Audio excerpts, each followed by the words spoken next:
One of the main things I look for in an application to the course is a genuine enthusiasm for teaching. And I suppose that starts with the personal statement.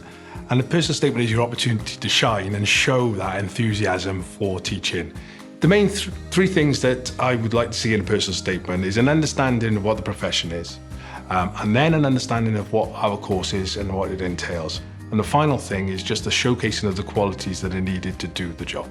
It's really important that the personal statement really showcases all those qualities, because they're just the sound bites that we're going to tease apart, and you're going to have things to talk about when we interview you.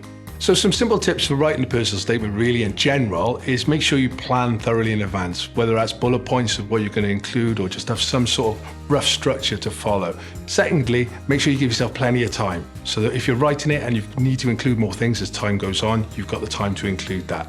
And the final thing really is to make sure you've read it yourself, but also you've got a critical friend to put fresh eyes on it so they can read through it for you to make sure it makes sense. So we've got lots of great stuff to talk about at the interview.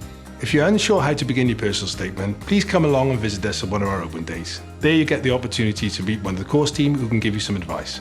You can also contact our admissions team at the university, who are more than happy to support. The first thing to understand about an interview, it's not a daunting experience. It's an opportunity for us to get to know you and you to get to know us. At an interview, all we're trying to assess is your suitability for the course, the profession, and the opportunity for you to expand and show that you've got the skills necessary to be a success on the course, but more widely in the profession in the future.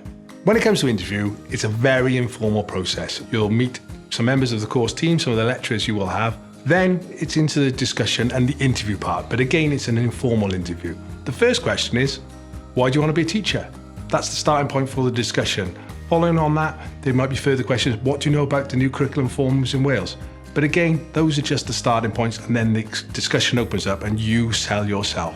My top tips for the interview day are: make sure you know your personal statement. Make sure you've read it thoroughly beforehand, so that's going to form the basis of the conversation, because that's telling us about you.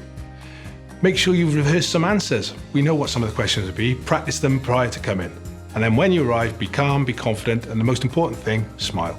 Following the interview, an applicant should receive a decision within a few days, successful or not. So keep checking those emails from the University of South Wales.